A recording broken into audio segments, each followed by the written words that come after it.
Greetings, everyone. It's so good to see you all again. And we've missed you in the summer. We take the 2 months off because we know that in many cases you're busy vacationing and taking care of all of those things. And we're busy vacationing and planning for the next year and so forth. So we have some exciting things that are going on at Array Global, and we're really pleased to come back with you.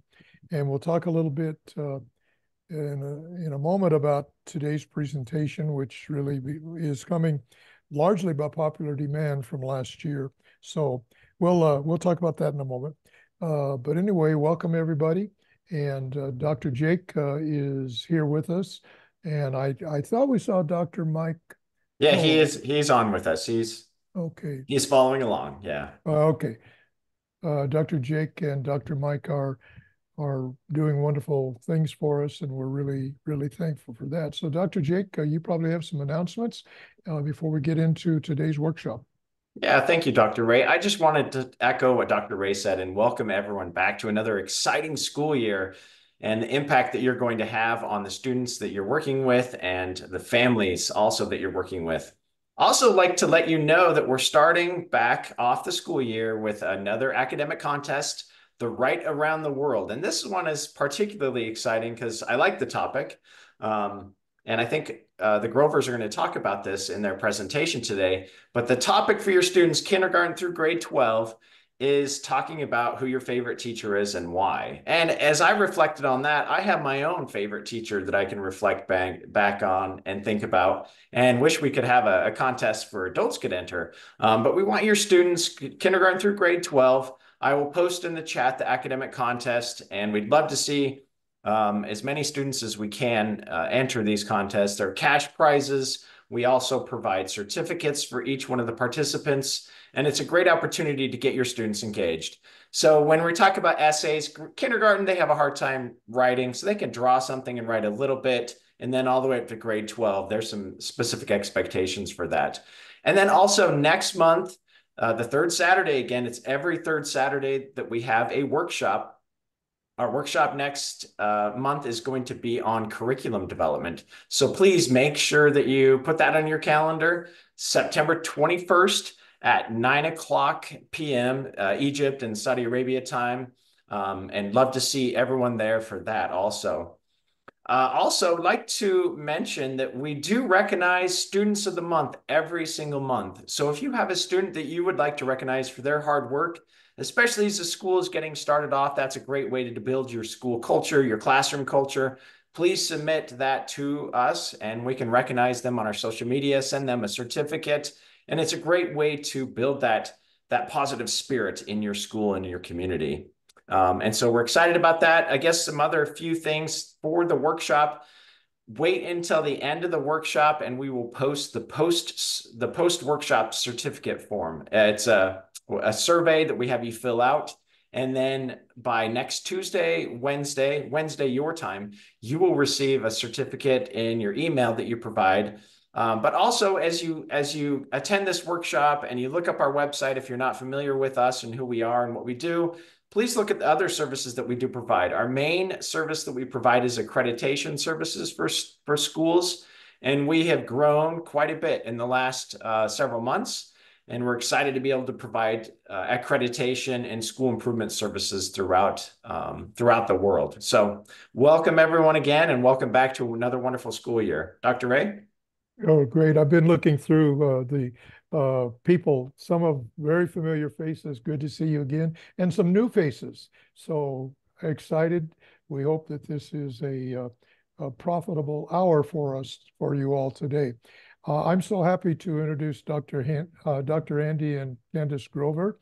Uh, Andy and Candice, having the last name, you remember they're married. So that's why they have the same last name.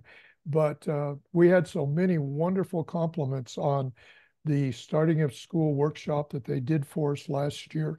And so we've asked them to come back. What's really interesting is for those of you who attended last year, you're going to see some things today that they didn't do last year. And so we're so excited to have them here. And we're going to turn it over to them at this time. Uh, if you can't tell them apart, Candice is the one with the long hair, and Andy is the one. Well, what do we say there, Andy, about the hairline? He Anyway, has the good haircut, the famous haircut. it's great to have you with us. And so thank you so much for joining us again. And as usual, Dr. Jake and I will watch the chat room. And if any of you have any questions that we feel that we need to ask the presenters today, we will try to do that in the appropriate time. So welcome, Andy and Candice, and the show is yours. Thank you, Dr. Ray and Dr. Jake. We're very grateful to be able to come back and be with those people that we love so much over on the other hemisphere. You know, Candice and I have had the opportunity to do several accreditations over in the Middle East, and you know, we love being there. Just a little bit about us. We've been married. We just hit 30 years this year that we've been married. So sometimes hard to believe she can put up with me that long, but she has. And you know, we have three daughters, all of them, two of them are now educators, and one that does IT of all things. Um, both of us come from educational backgrounds. Candice is currently an English teacher and does school accreditations. And I went as a teacher and an administrator and currently work at the state level with all the administrators in the state. We both grew up in a tiny town. My graduating class was 38 and Candice's was 64.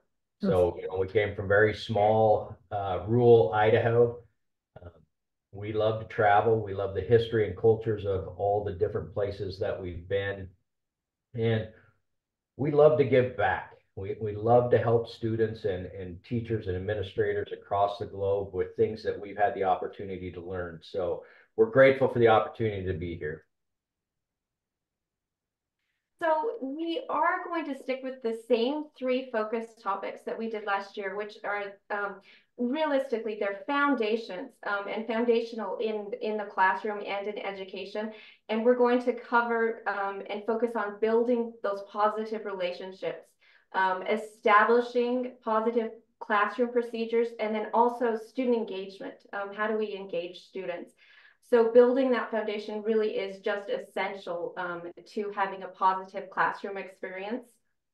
And we want to start off, and most of the information we're using this year hopefully is new and a little bit different, but we do want to start off just with how teachers can change lives. So I'm going to bring this up and get it going.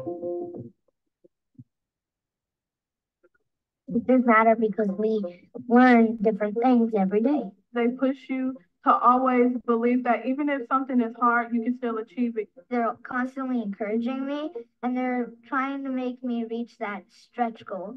My teacher has taught me to worry about my education, what life will be when my future if I don't finish high school. Mr. Coffee's taught me how to count. She's definitely taught me to not be biased. He's taught me some great science. She makes me look for more sources. For me to see that somebody was just like me and was able to succeed, she has inspired me to be a better person. And having a great teacher makes things possible. He's my dad, he's my mom, he's my friend, he's my psychiatrist. He kind of believes in me unconditionally, so that way it's easier to believe in yourself.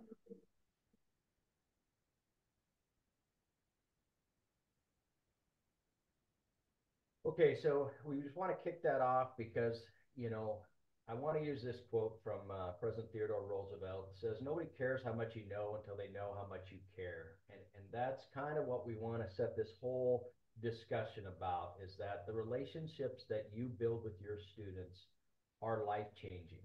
And they open the doors for our students to be able to become whatever, right? And be everything from a good parent to, you know, a president of a country. And it's those relationships that you build with kids that helps open that door to being able to study. And so some of the things we're going to talk about today is getting to know your students. And that's not just getting to know them because they're in trouble all the time, but, you know, getting to know them on a personal basis when their birthdays are and those kind of things. And then we're going to talk a little bit about creating safe environments for learning, whether you're in a traditional brick and mortar classroom or whether you're online, and then treating students fairly and with equity. Sorry to interrupt, Go ahead. Andy. I think there's something wrong with your microphone. It's not coming in as loud as it was before you showed the video. I don't know if something got covered on your microphone or something like that. Nope, but I'll just shut this off. Did that make it any better? Yeah, that's a lot better. Yes, that's much better. Yep.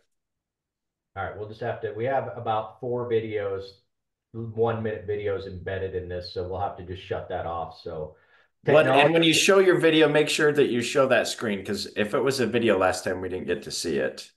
Oh, you didn't see it? No, but we could hear it. And I thought maybe it was just audio. It was audio only. So that's interesting.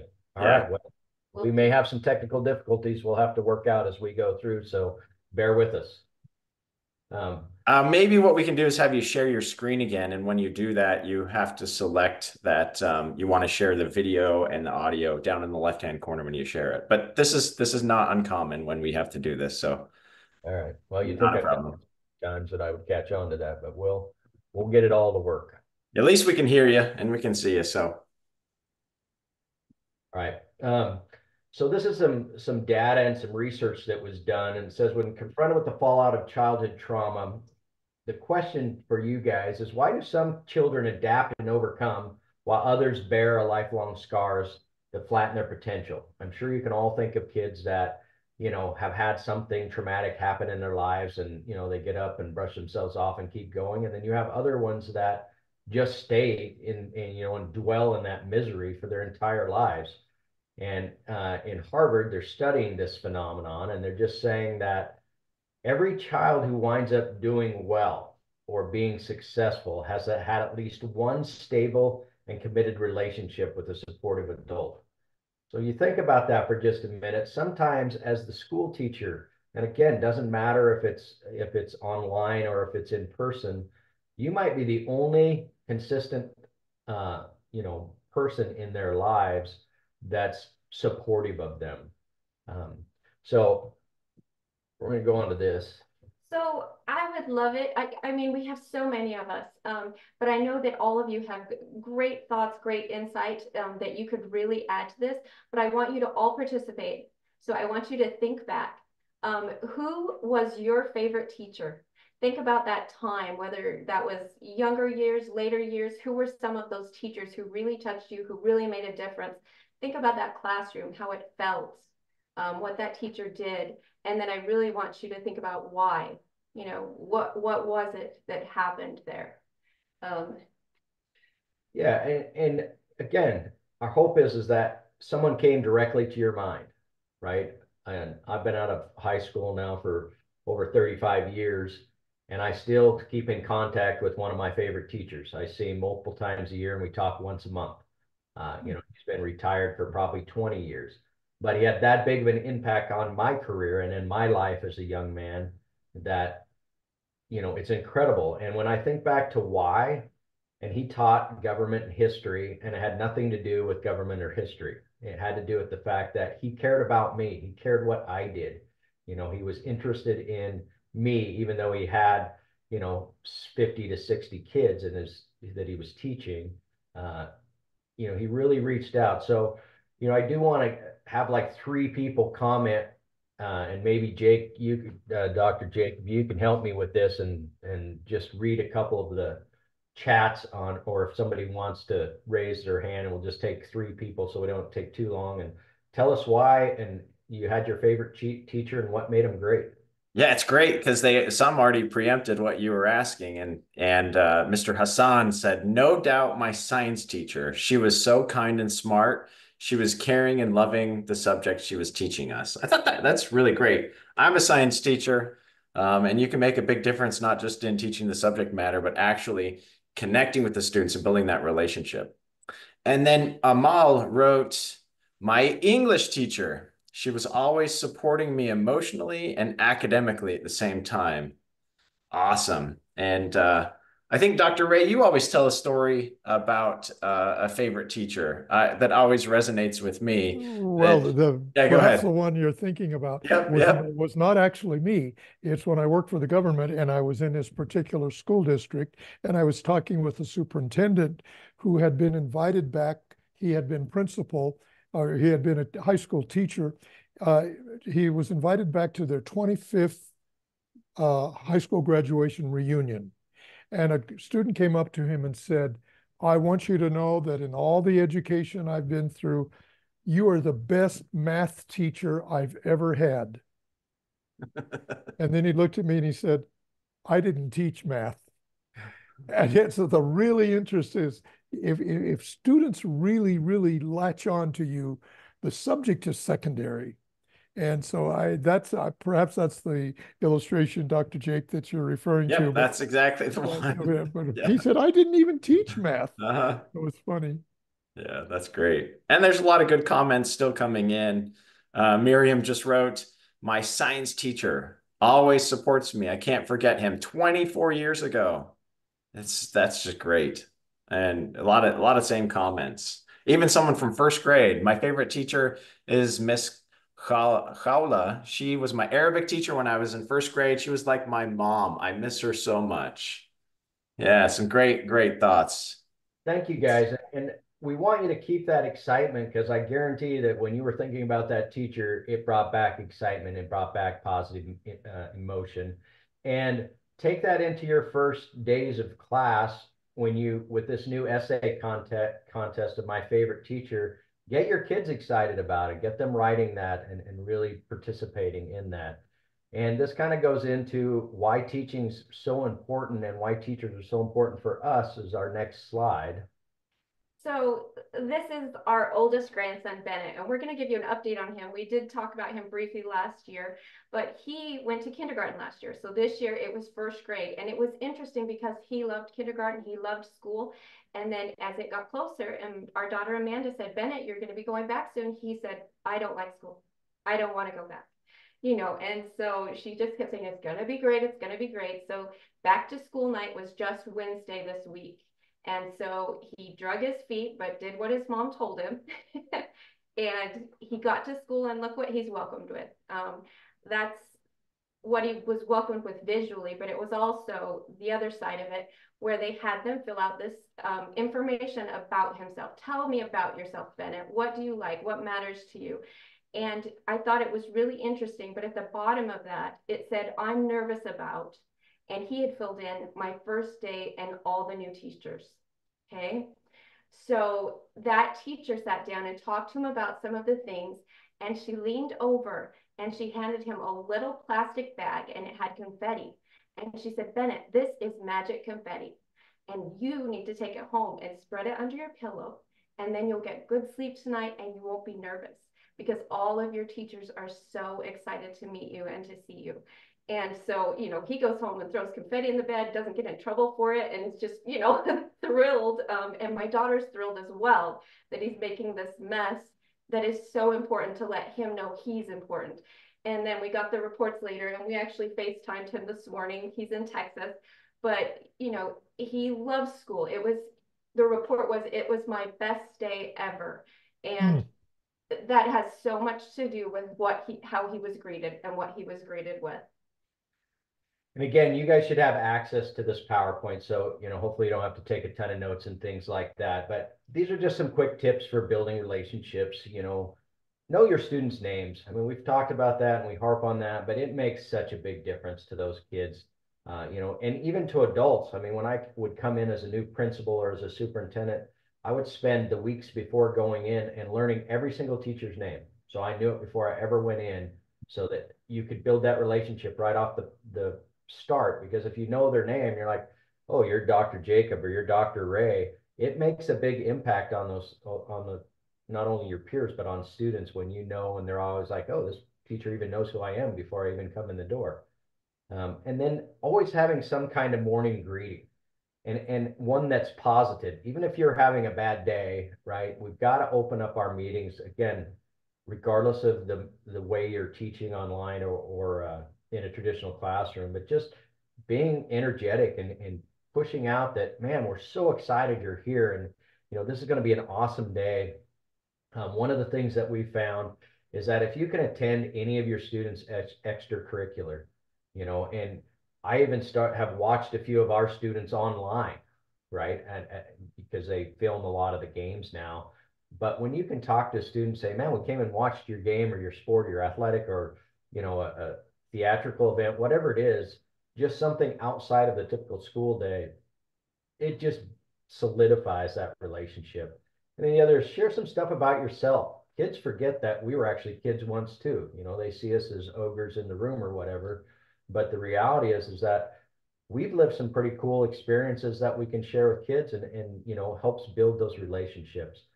And then again, going through classroom meeting, making kids feel comfortable in the classroom, and when you provide feedback to them, even if it has to be negative, put a positive spin in some way. So it's like, we know you kind of fell short of the goal this time, but next time let's try and reach this because we know you have the potential, and just always building on that. And then some of the things you can talk about with students is you can put out a survey and see what their interests are, and see what kind of things they're interested in, and then create some classroom traditions that you can do year to year. All right, so a few ideas with icebreakers. So the icebreakers when students enter the classroom, there are actually post-COVID, there have been some pretty expensive software and programs that have come out that have been designed to check in. How are you feeling today? That's been that social emotional piece has been essential, and so they've got apps and things that can check on the kids. We can also really quickly just make a note to say, okay, everybody, I'm glad you're here today. How are you doing? Maybe we all just do, okay, this is how I'm doing, or maybe I'm not feeling so great, or maybe I'm having a bad day. And to just kind of recognize that and know that you're in a safe environment where that's recognized, and you say, oh, I'm glad to see so many thumbs up, or I'm sorry to see some thumbs down today. I hope that we can, care for one another and help each other feel better, but something like that is so simple and so easy to start days with. Another simple idea, beach ball toss, with getting to know kids. Beach ball's really inexpensive. Write some get to know you questions on it. Pass it to the person. I mean, you want to go in a circle so everyone gets a chance or something like that. And then wherever your two thumbs land when you catch the ball, which question do you want to answer about that? Another just brief idea we came up with was a 5-sentence story of me. That does two things initially. It allows the student to talk about themselves. You get a picture of who is this student, who is this person. And it also assesses their writing. You get an assessment quickly of, okay, can they write 5 sentences? Can they, create a paragraph? Or how are they doing that way? And even to have them write one at the end and one at the beginning is really nice to see that evolvement. So just a few ideas, and there's so many ideas out there. Yeah, and one of the things it does when you do these icebreakers, it sets the tone for your entire class for that day, right? If you come in and do something that's fun and energetic and gets people engaged in what you're doing, it really does set the tone for that whole day. Another relationship that we really need to make sure we're doing is that parent relationship, and sometimes that's easy and sometimes it's hard. The last few years it's been a little more difficult, at least here in the States, with parents than it has in the past, but it's something that can't be left out. And what we found is that the more you get and build that rapport with parents, the more support you get, right? It turns in from this kind of a thing to, hey, we'll support in what you're doing. And you can see on that bottom thing, I capitalized the whole word of communication, because that's what it's all about. You got to communicate. And that's not just a simple email every once in a while, but reaching out and maybe making a phone call or doing something like that. But again, bringing those parents in. And communication has gotten so easy today, right? I mean, these are just some examples of way we can do it. Most of you guys are familiar with the WhatsApp and how easy it is to communicate with there. A lot of places will have a take-home folder, which kids will put their work in. and the kids will take that home and show it to their parents. And then when you're talking to parents, you can always refer back to that. Hey, have you looked in the homework or the take-home folder to see how your kid's doing? Send out class agendas so parents know what you're doing for the week, and they can sometimes help their students. Again, just having the class webpage, what's going on, emails, and then teacher generated just means, you put something out and you're making the contact with parents. Student generated means that the student has to do that. And, when you get your students to making that connection with the parent and talking about, hey, here's what we learned and here's how we learned it. And, they get that conversation going, it keeps that excitement and that engagement in. So those are just some examples of ways to communicate with parents. And I want to just push out on that, the student generated. I have seen classrooms where the students weekly, at the end of the week before they go home, they send an email to the parents, they're required to, and they send it to the parent and the teacher to say, this is how I've done in class today. These are the good things that have happened in what I've done, or these are the things I'm missing and I need to complete or work on this weekend. If they're, so there is that accountability and there's that communication that the student's responsible for, and it really creates just a nice balance of accountability and responsibility. So nice idea there. Creating an equitable classroom environment is essential. There are lots of ways to use random response strategies. We'll show a video on that in just a minute of one of those options, including, everyone, including challenging questions, just not the base, level questions where there is only one answer, but ensuring that all students are having those opportunities to be assessed in those different ways and to have collaboration and communicate their ideas. Multiple ways of assessing students it can obviously be important. Sometimes we need to dig a little bit and see, what does this student need to be able to grow? Maybe they're not able to read and write at the level they should be at this point, but maybe they can verbally talk to me at this point, and then we can get those other skills, developing along the way. Creating classroom rules collaboratively and enforcing them fairly so that they're designed and it's equitable for all students. They know their expectations going in, and they see that happening equitably among everyone. Also seeking multiple perspectives and different answers for questions. Again, it's that deep level questioning and critical thinking that, conversations that can happen with your kids. We're going to try to show 4 videos that are just 1 minute each, but what we really want you to see is some ways that are actual strategies, not just talking about, oh, what you could do, but this is what it looks like. This is what someone did do, and maybe what you could do. All right, we're going to try this again. Okay. There we go. It's working. There we go. Yes. Right. One thing I'm going to do before we share is we are going to spin. So the shape that gets picked, you're going to report out for your group. I was trying to figure out a way to vary who was participating in the classroom. All right, we have diamond. So I use a strategy called the spinner. It increases equity of who share without raising the anxiety of my students. First, I put 1 card at each student's spot, and then I drew the different symbols on a magnetic spinner. I give the students a prompt. What resources are we going to use to help us today? Then we'll spin, and one of you will report out for your group. I always tell students ahead of time that I'm going to spin the wheel. I want students to all be invested so that they're all prepared just in case it's them. I'm going to go ahead and spin. We're going to go with diamond.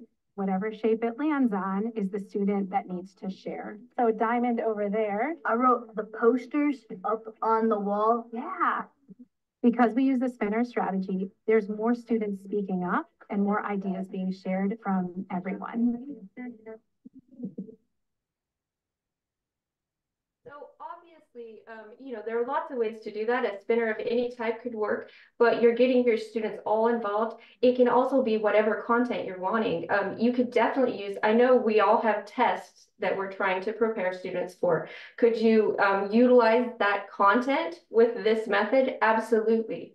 Whatever content you're teaching could be applicable to that. Yeah, and to do that online, you would just assign each, Yeah, whatever you want to do, and you can then have the spinner there at your house or at your computer and be able to spin it, and it just is a way that everyone can be involved without that anxiety of a student saying, please don't call on me, right? And gets people involved. And kind of along with that, one of the things we want to talk about is just being aware of culture awareness and sensitivity. And, in Idaho, we're a fairly small state and we're kind of in the western part of the United States, but we have a school district here that has 92 different languages and cultures in it. We're one of the largest refugee sites in the US, and we have a ton of students coming in. And what we've learned over the last decade is that we have to be very aware of those students and where they come from and their backgrounds, and get them to, not only talk about their backgrounds, but to be engaged. We have to, as teachers, we have to understand where they're coming from. And, one of the questions I wrote up there is, why is cultural diversity so important?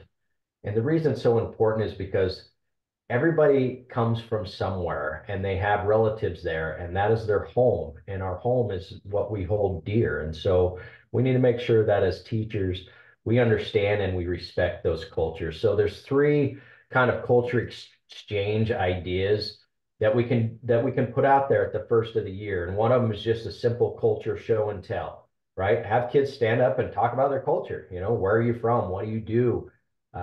Maybe they bring a piece of traditional clothing. My favorite, when I taught world history, I like to cook. I would make treats from different countries all over the world and give it to my kids. And sometimes they didn't remember anything we talked about the country, but they always remembered the food every single time. And so building that culture awareness and what they're doing. Another one that's super fun, and this is one that I always like because I am a geography teacher and a world history teacher, is culture mapping. Putting a huge map up there and letting people show where they're from. I mean, there's a lot when you're getting up there and you're saying, I'm from this part of the world right here. It's awesome. And then they can talk about how they ended up wherever they're at now or places they visited. And it just opens up this whole conversation of, what the world looks like in culture. And the last one is, you can put together a fun quiz about different cultures,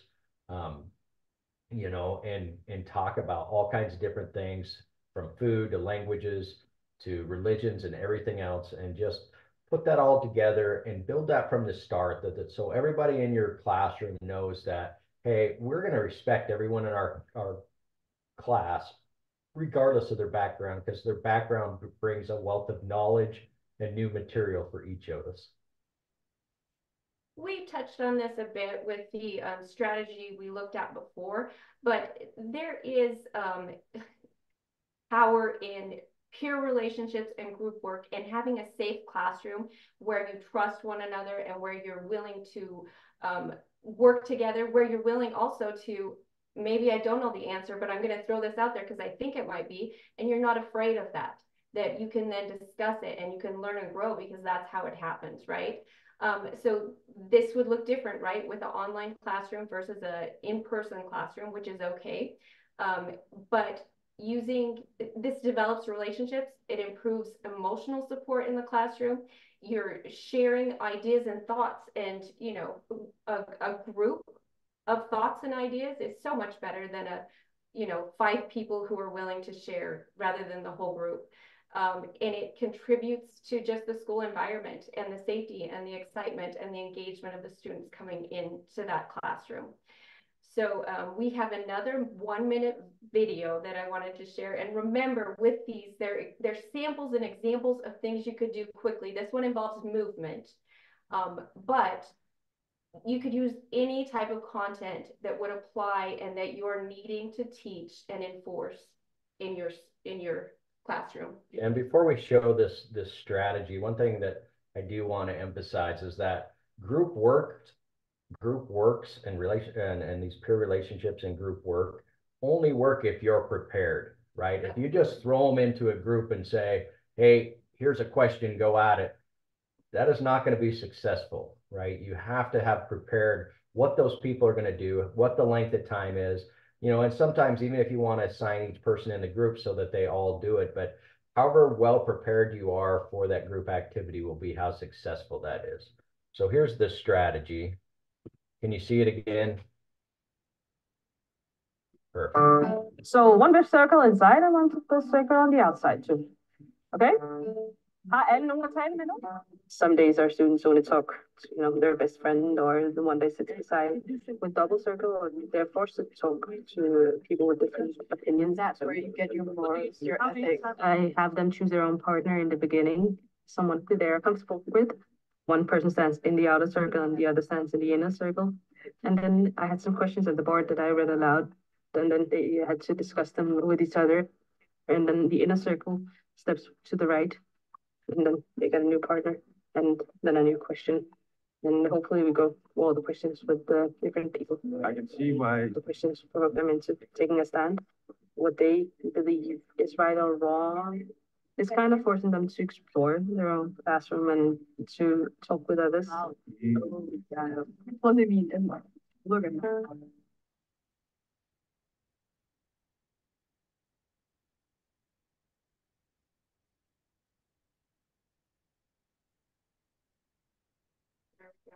Okay.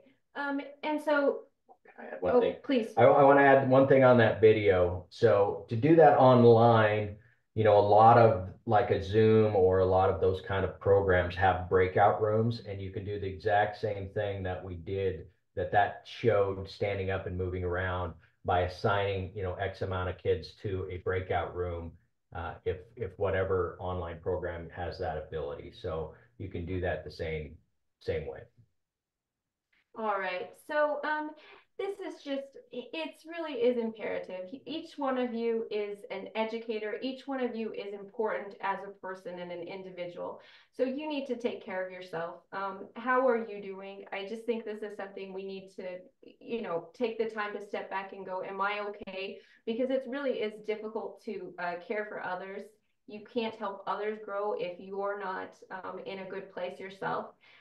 So just stop and be sure that you're evaluating that once in a while. We need water too, right? You see in the image, we need something, and we need self-care. And then also, I am as human as anyone. So I can wake up in the morning and decide I'm going to be positive, or I can wake up in the morning and decide I'm going to be grumpy.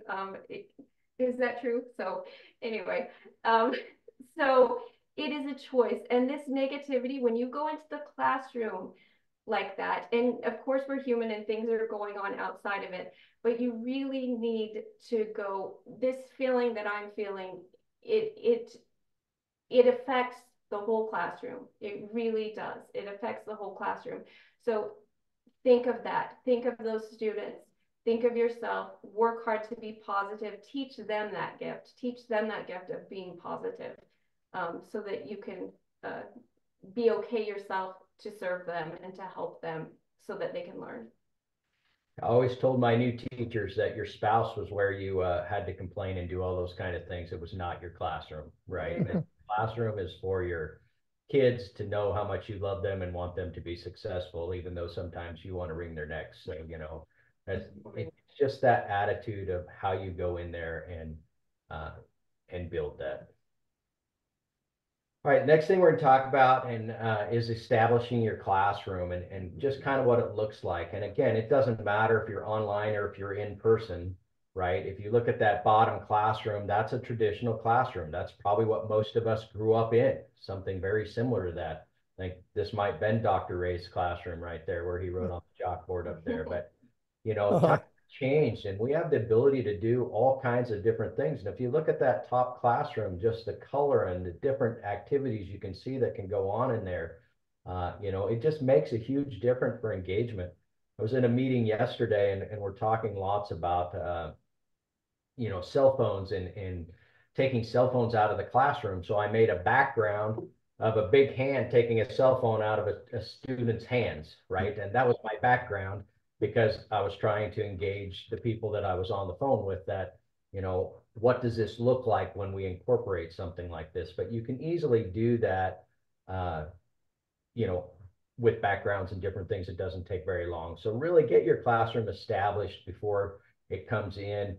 Another thing that I do, and one time when I was talking to Dr. Ray, I was showing him some of my Legos. I build Legos of places I visited around the world, and I do that with students. I'll show them a Lego and say, here's the Great Wall of China, right? And this is when I was there and some of the cool things with it. And it just, again, it's something that makes classroom a little more entertaining than a blank white wall. And can I just add something, Dr. Andy? I think we tend to think that this is the colorful classroom and so forth. That's really important for the younger kids. But having been largely a high school teacher and principal, I'm telling you that kind of environment also is very inviting to high school students also. By the way, if you'll see back here, this is my Lego set of the Taj Mahal. So that's got 7,000 pieces in it. I want you to know that. Sorry, you happened to mention Taj Mahal. That's well, Dr. Ray, Candice and I actually have, while we haven't been to the Taj Mahal, we did build that Lego. Yeah, we can see it's right there, actually. Yeah, Wow. exactly. So this is a thought that I found a lot of years ago, and I really love it. And it just says the greatest danger for most of us is not that our aim is too high and we miss it, but it's too low and we reach it. So if you think about that for a minute, one thing I've learned over the years, even with tough students, is that they'll meet your expectation, right? And if you decide a kid isn't worth your time, well, guess what? He's going to be a discipline, or she's going to be a discipline problem in your classroom for the rest of the year. And you're not going to help them, and they're going to just have a really poor attitude. But if we say, you know what, our expectations of kids are so high, you're going to reach it. Maybe they don't reach the very top, but they're going to be successful in what they do. So going into a classroom, we do want those high expectations. It also, we're doing ourselves a favor, we're doing our students a favor. If we go in and teach them, this is how we're going to operate. This is going to be great. These are the ground rules. These are the things we aren't going to do. These are the things we are going to do with behavior. This is what your grades are going to look like. Just being consistent, you owe that to them. That is the right way to do it, so that those students know what to expect. Procedurally, I generally spend in a brick and mortar classroom, I would spend the first 2 days a lot on procedure. This is going to be what our schedule looks like. This is where the folders are for Fridays when we do group work. This is when I ask you to go to groups. You five over here, go to this place. If you set those things up so they know how classroom movement goes, they know how, even attention getters. Okay, when I hold my hand up like this, we'll start again when you're ready, when you're all with me. Whatever methods you use, let the students know what that's going to be. How do you ask and answer questions in the classroom? Is it an environment where we always raise a hand and are called on? Are you able to move around the classroom without being, without asking permission? What are the expectations and what is the procedure in your classroom? When you know that and you let your students know that, and then it's just that expectation, it will move so much more consistently and smoothly. Yeah, and these are just some tips, but I think the biggest thing as you're building your classroom rules and your processes is that you have to be consistent, right? You have to uphold what you're doing again and again and again, and so that people know it. And one of the things that keep your rules very specific and keep them small. I mean, if you write a 2-paragraph rule, no one's going to remember it or do it, right? Keep them small, right? Whatever it may be. And we try to always put our rules in the positive, not in the negative. So it's like no chewing gum, right? We're trying to say it differently, so that we just keep the positive action going. And Dr. Ray has a good story about that one, Dr. Ray. That's one of my favorite, the playground story. I'll be real fast. I visited this school once, and outside they had the rules for the playground, and there were 10 rules listed. Number 1 was don't, 2 was don't, and don't do this, don't do this. And number 10, after all those don'ts, was have fun. Wait a minute. How can anybody have fun with all? Yeah, so think about how you're doing that and try and keep your numbers down. We always say if you get past 3 to 5 things, no one's going to remember it. And as adults, we're no better, right? So, try to keep that 3 to 5, and if possible, let your students be in on helping that. If they have ownership into the rules you make, they're a lot more apt to keep them and not break them. Um, and then again, with all your rules, make sure you're emphasizing the respect, responsibility, and participation. But the big thing here is be consistent in what you do.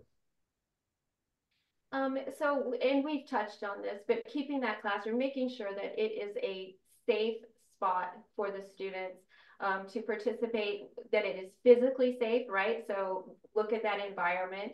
We all have different buildings, but we can do our very best to ensure that it's a safe and inviting environment and physical space. And then that mental space and the that emotional feel of the classroom is just as important, right? But those students should know that I am going to be safe in here. And if someone is unkind or if someone is disrespectful, that isn't going to be tolerated. The expectation is that everyone is going to use appropriate language. They're going to respect one another. And that just needs to be upheld. They're also practicing your drills, your safety drills, whatever those are for your area, which are generally, obviously, the admin will help you with those, but the students should come into a safe and welcoming environment. We have a quote here and it says, when students feel safe and supported, they are truly ready and able to learn. And that's just crucial and pivotal, that if they're not feeling safe, that's going to be on their mind and not the content you're teaching. It's not going to be about the content. So to get them to a place where they are ready to learn, they need to feel that safety and that security.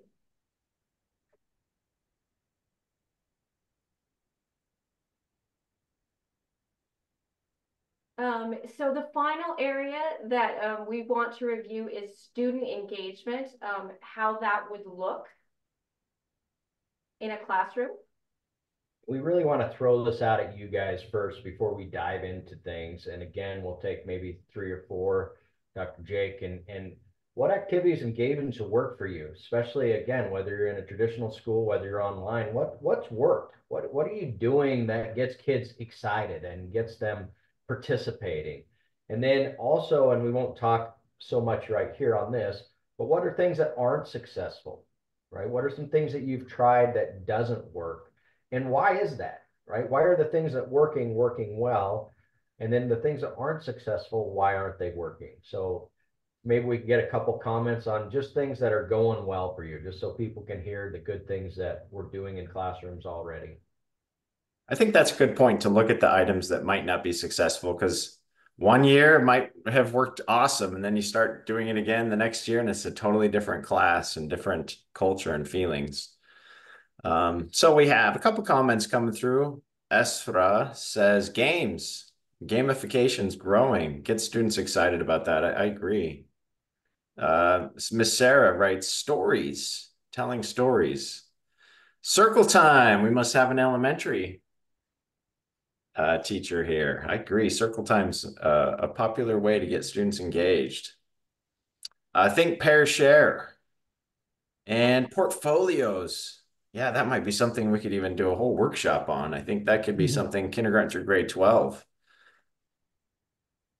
Yeah, and I hope there's time and that you guys network some to really dive into some of these areas that are working, because what might work for one may not work for another, but if you don't ever try it, you don't know. And that's really kind of what we're saying is, as you look at some of these ideas on how to engage kids, because students are a whole lot different. I mean, if they're growing up playing video games and they're on their phone all the time, then they have to come and look at a short, fat, bald guy like me teaching a lesson. That's not always as entertaining, right, as some of these other things. So how do we create that engagement of what we're doing? And these are just some things, and we've talked about a lot of them.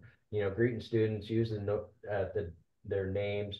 But we've talked a little bit about movement, and if you think you can't do movement on a call, this morning with my grandson that just started first grade was showing me his new dance moves that he's learning at school, right? And so it was entertaining and it was a ton of fun. So you can do that. And again, you can create work groups and whether it's a breakout room or whether you have those groups meet outside of your classroom, there's lots of different projects you can do that really get some engagement.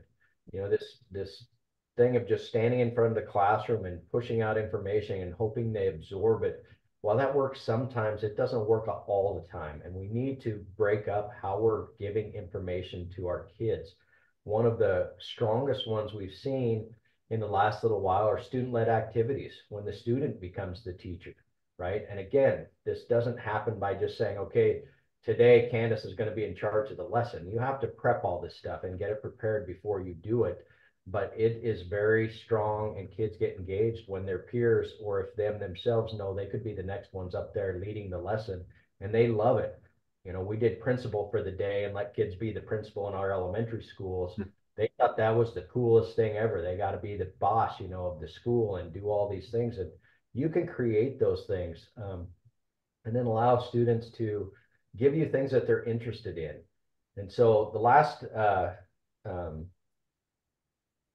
strategy is an assessment strategy called the rapid review. So I'm going to put that up there. Do you have anything you want to add? The only thing is, I think that student choice with assignments can be all right, y'all. So sometimes I always had a tendency to do Fridays as project days. The kids loved project days, and they would kind of be ongoing. But a lot of times I would create something and create a little different rubric so that they were able to, maybe I want to show my knowledge in a presentation. Maybe I want to show my knowledge in something like a video or more tangible, or maybe I'm a writer, maybe I want to write a paper. So there were different methods at some times when appropriate where students could show their knowledge in different ways. Which is on this one you're down below the growth sign, but on like this one you're above it. Students came up with the method for the peer review. I wanted students to be able to collaborate more, to work with others in the room, not necessarily just their friends. The first step is they sign up on our backboard for a peer review. Another student who is at that same point will erase that name and then meet up with the student and say, hey, I'm ready for a peer review. They each do a praise, something that they did well, and then a push, something to do better on. They're able to learn to talk to each other, to give feedback, which is so important for a young learner. They're able to take that feedback then to improve their work.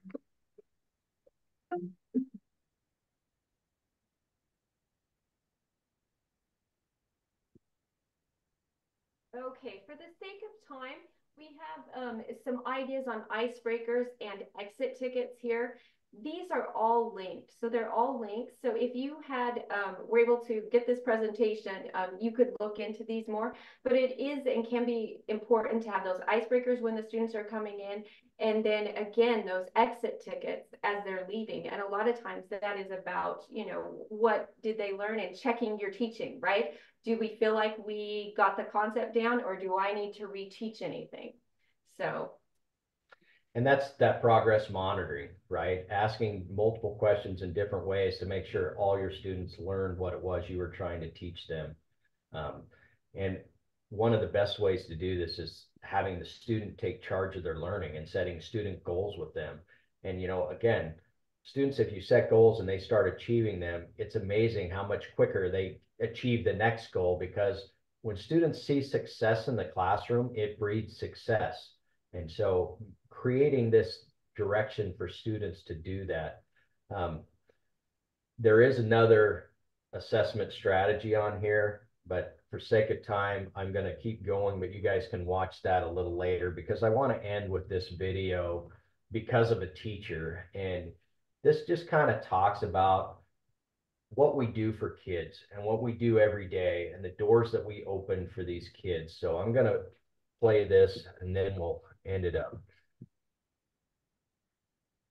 Right now, there is a kindergarten teacher perusing the aisles of Target, even though he still has 2 more weeks of summer break. He is already dreaming up ways to make his students feel welcome. His classroom will be a refuge. For a few kids, it may be the only place where they feel truly safe because of a teacher. There's a language arts teacher who will take a week and give up her lunch period, those blessed 26 minutes to scarf down a meal, in order to help a student learn how to read. And although the progress is slow, this boy will become a reader because of a teacher. There's a math teacher who will have a room full of kids who claim that they're just not good at math. By the end of the year, his kids will be geeking out over ways to solve complex problems. They'll see that math can be creative and even fun, and they will become problem solvers because of a teacher. There's a science teacher who will inspire her students to chase after questions. And one afternoon, they'll be so excited about their experiments that they won't even notice the bell ring. And they will become scientists because of a teacher. There are history teachers who will inspire students to record history, and a group of PE teachers who will encourage kids to get more active. There are technology teachers who will help students send their work to the world, and fine art teachers who will get kids to find their creative voice. There are foreign language teachers who will help kids communicate globally. And there are CTE teachers preparing students for all kinds of jobs. And there's this teacher librarian who will see the students as children and not data. He's creating a makerspace while also inspiring kids to fall in love with reading. And they will become lifelong learners because of a teacher. And right now there's a 4th-grade teacher with a scribbled up yellow legal pad. She's dreaming up wild new projects. And even though she jokes about not wanting to go back to school, she is secretly excited about meeting her new group of students. This is her 27th year, and she's still taking creative risks. To her, it's no big deal. It's what she does. But it's a big deal to her students. To them, she is a hero. And this year, she will make her students' world epic, like she always does. They will remember her forever, and she will change the world in ways that she cannot even fathom. And all of this will happen because of a teacher.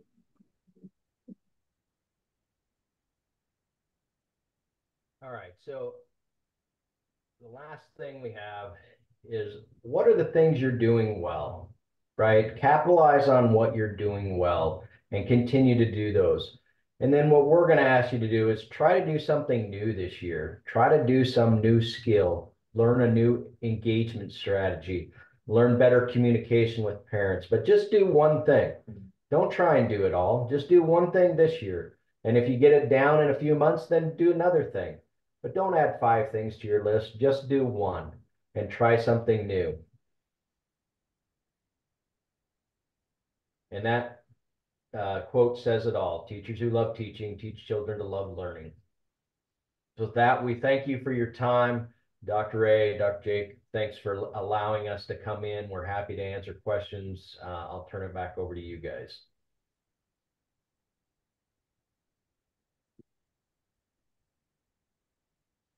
Great. Maybe Dr. Jake, you have anything you wanted to add? No, just a reiteration to attend our workshop on the 21st. We're excited about that. And after Dr. Ray's words of wisdom that he'll do here in just a minute, we will post the survey in the chat and on our Facebook where it's streaming live right now. And then we'll have a few minutes where we will stay and answer a few questions. Great. What I have for you today is really more of a challenge. than it is words of wisdom. But I think if we take the challenge seriously, it will add a lot of words of wisdom. And here's the challenge for every teacher. It is this: your number one goal at the end of the first day of school is not that your students know the rules and consequences, although that's important. Is that they're excited to be part of your class, that they go home to their parents and say, oh my gosh, I have the best teacher. I have this awesome class. It's going to be a great year. That's my challenge to all of you, to instill in your students. It's exciting to be there. Do that from the first day on. You'll have a wonderful year. Thank you, Dr. Ray. The survey is posted in the chat. Make sure you fill that out. That's the way that we are able to email out your certificates. So we will take about 10 minutes for you to fill out that link. And then in the meantime, if you have questions, you can raise your hand or you can throw it in the chat. I thought the topics were spot on. I think every teacher in the world needs to hear those thoughts and ideas, especially right now, as important as relationships are. Sometime after hearing something like we've heard today, I'd like to go back and start all over again. Yeah, right. Hey, that's good and inspiring to know, Dr. Ray. As long as you've been doing this, you would go back and do it again. That's awesome. But you're still a young man, so. Yeah, sure. That's great. A lot of good familiar faces there too. So we appreciate everyone coming back and being part of this.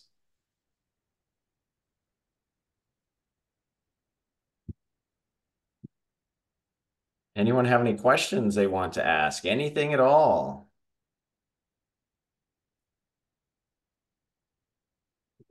Great.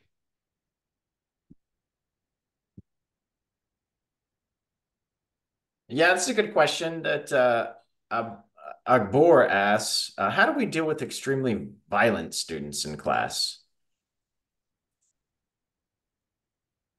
So a lot of that will depend on the policy that's in place for the school, right?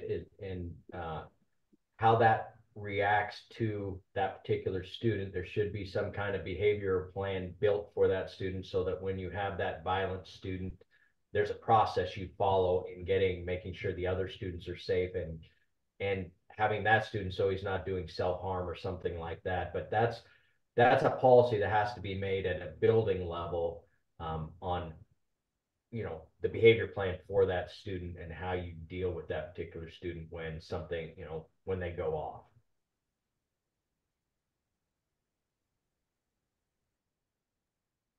It's what's happening in life nowadays, unfortunately. But yeah, the policies and procedures, administrative support is key. Let's see. How do we deal with unwilling students to do their homework? That never happens. Ever. Well, I mean, there's this much you can do, and oftentimes, sadly, it seems that those students who are unwilling to do their homework, oftentimes the parents are not exactly involved as well. So I would honestly say I really like that concept of having the student email the parent and you each Friday to say, this is my homework that I haven't done and that I need to do this weekend. Because at least at that point, you're communicating, with everyone. The other thing is to go back to that level and go, okay, how can I reach this kid? And that is a ongoing question that is different for each student. And I know it's difficult, and I know sometimes it works and sometimes it doesn't, but trying to figure out what their interests are, trying to speak to them, have them set small goals, trying to, if you see any success with them, say, wow, I liked what you did there. Thank you for that. It is a ongoing, there's not a one answer. I would also add to that, when students aren't engaging or participating in class, you got to find the underlying reason, right? Maybe they had a fight with their parents before they came to school, and that's what's on their mind. And it doesn't matter how much homework or what you put in front of them, right? Safety's an issue. They don't care about English or math right then. But again, that's where those relationships become so important, so that you can say, you know, hey Candice, what's going on, right? What's you know, what's going on behind the scenes? How can I help you? How can I teach you to, you know, get you to do the work? So I think the relationships, and again, we're not always going to be successful, but we're going to be more successful than we're going to fail. That's what I can tell you. And I think also making sure that the homework you assign is meaningful. It's not just busy work, but it's meaningful, and the students will be able to learn more, learn better, because it means something to them. But it goes back to the relationships. Relationships are key with the student and with the parents. Yeah. And I think we all have stories about that. I know I had some rough kids that I had to work with, and I started having lunch with them regularly. And that was fun, actually, because you got to get to know them and you weren't having to discipline them in any way. And as a science teacher, we did some fun things, and I had very few problems after that. And they actually, after I said, hey, you don't need to come to lunch anymore, they actually kept coming and they brought friends, and it turned into a big snowball effect. So reach out, connect with them, talk to their parents, and build a relationship there, because the parents will support you in those different situations. Another question about phones. How are the best ways to deal with cell phones and keeping students engaged? You know, I had to say what I often say. When we have cell phones, this is what these kids have in their hands almost every second they're out of class. This is reality to them. And we have to find good ways to use cell phones and help them be part of the learning activity, and have rules, of course, for improper use of cell phones. But I know some schools definitely have the rules about no cell phones inside the school. And yet these kids, many times, they think, hey, come on, join this century where we live right now. And that's what they're used to. So I think finding a creative way to use and monitor cell phones. Yeah, and I'll just tag on and just say, Dr. Ray's exactly right. Figuring out how you utilize those, because, you know, we're dealing with that. It's a huge pandemic here in the United States, with just the number of kids that are on cell phones and not engaged in the classrooms. And we're seeing lots of different schools around the country that are going back to no cell phones. And we have, in the state that we're in, about half of our districts have gone to a no cell phone policy. And this is the first year, you know, but they put in a year in advance of work on what that looks like. But we also have CTE classes and things like that where they still use their cell phones. So, you know, you have some different opportunities, and we're really careful now when kids use their cell phones. And honestly, it's not the cell phone part, it's the smartphone part that has caused the problems as we've gone forward. So Dr. Ray's exactly right. Figuring out how do you best utilize those and use them as a positive instrument in your classroom, and not have them, you know, doing all the negative things that go on.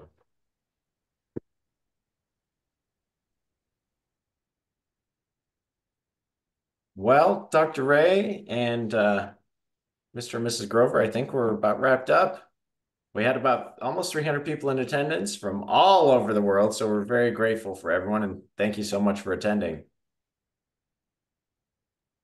And we'd give you a standing ovation if we were all in a big room, but we're very grateful for the opportunity, and it's good to see some friends, and I hope to make new friends soon.